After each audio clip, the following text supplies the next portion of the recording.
Excuse me, Ned, do you have any books by the writer Thelonious Ellison?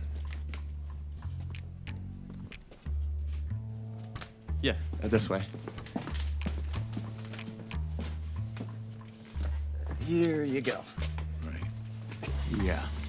Wait a minute, why are these books here? I'm not sure. I would imagine that this author, Ellison, is black. That's me, Ellison. Yeah. He is me, and he and I are black. Oh, bingo. No bingo, Ned. These books have nothing to do with African American studies. They're just literature. The blackest thing about this one is the ink.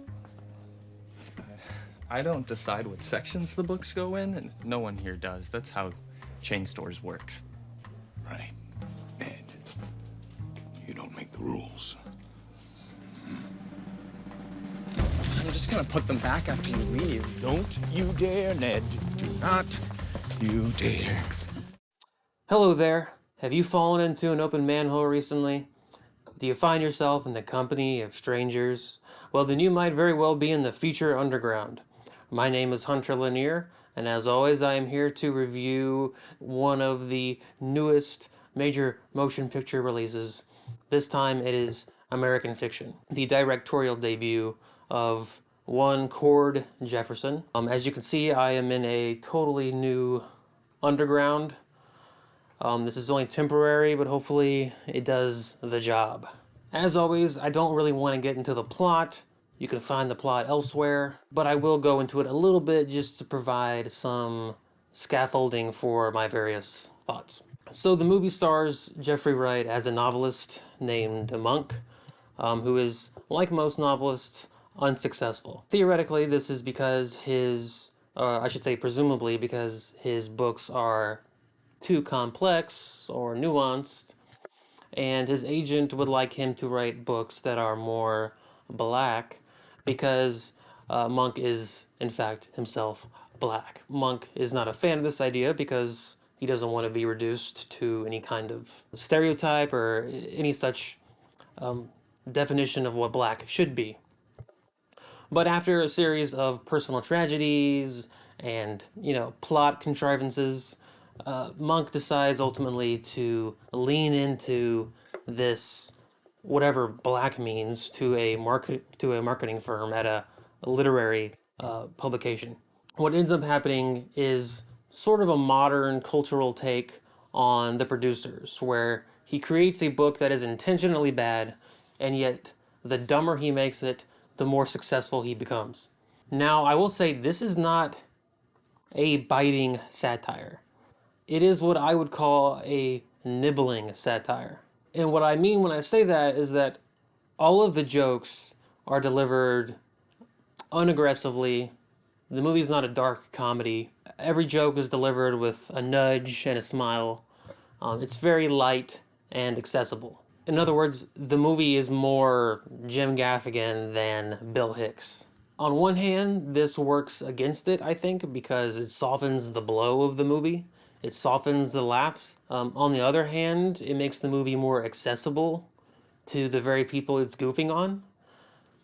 So, I would prefer the former of those two options, but now, while the movie leans into the racial aspects of how marketing works these days, it really gets at something that's a little deeper down than that, because the movie is really about the current entertainment industries reverting back to the values that you saw in the 1950s and the 1980s, where the values were that stories had to have morals, and there was a lot of moralizing, and you had to have characters that you could root for.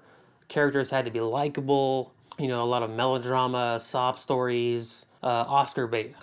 There's no room for ambiguity or nuance or complex characters or individuality.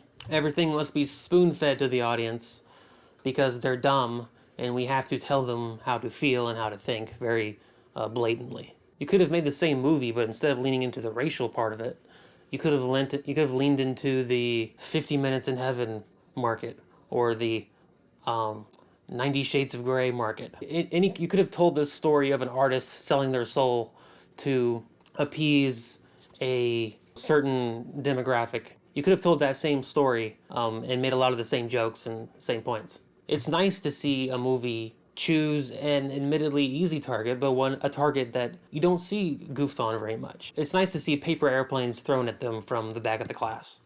Or in this case, I would say this is a fairly mainstream studio movie, so from the front of the class. And also, I think you can be a conscientious objector in the culture war and still enjoy this movie.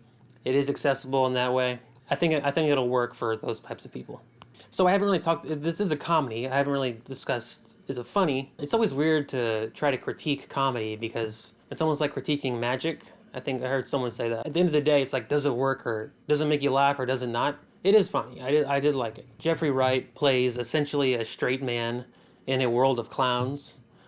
And his face seems to have been designed by God specifically for that purpose. He has a really great "Are you fucking stupid?" expression. In fact, I think the funniest moment in the movie is there's a moment where he's had enough and he makes a last minute change to the title of his Springtime for Hitler book. That moment is really great. Also worth mentioning is John Ortiz, who plays his agent. He's one of those character actors you'll immediately recognize him, but he gets the pleasure of saying the quiet parts out loud, and he has a really funny monologue involving 3 bottles of Johnny Walker that is funny and unfortunately has a lot of truth to it as well. On the negative side of things, the movie is visually ugly. It doesn't have any kind of aesthetic. It doesn't have any aesthetic identity. And even though this is a movie where the screenplay is in the foreground, that doesn't mean you can't have strong visual style.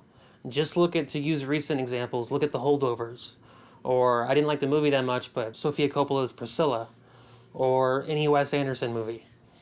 You can have a strong visual style, even if your movie is dialogue driven. And this movie does not. It looks like an NBC sitcom from 2006. Also, I will say the movie, in order to get the story going, actually does indulge in some of the melodrama that it also is making fun of. There could be some kind of satirical 4D chess happening, but I doubt it. In closing, I want to also bring up another movie that is also out right now, Dream Scenario, because weirdly enough, Dream Scenario and American Fiction actually share a lot of the same DNA.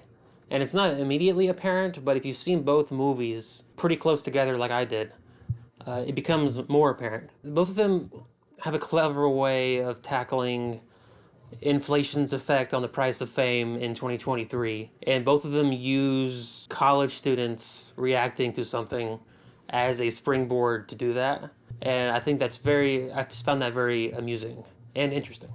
In fact, there's a buddy cop revenge-o-matic, to use a Tarantino phrase, starring Nicolas Cage's character and Jeffrey Wright's character from their respective movies that I would very much like to exist. Those are all of my brain thoughts. Let me know in the comments what your thoughts are on my brain thoughts. Also, once you've actually seen the movie, come back, give me your review in the comments, then we can further discuss how our thoughts conflict or synergize or however it works out. Don't forget to like the video if you liked it. Don't forget to subscribe to the channel if you're not subscribed. And as always, I just want to let you know that every day underground is a good day.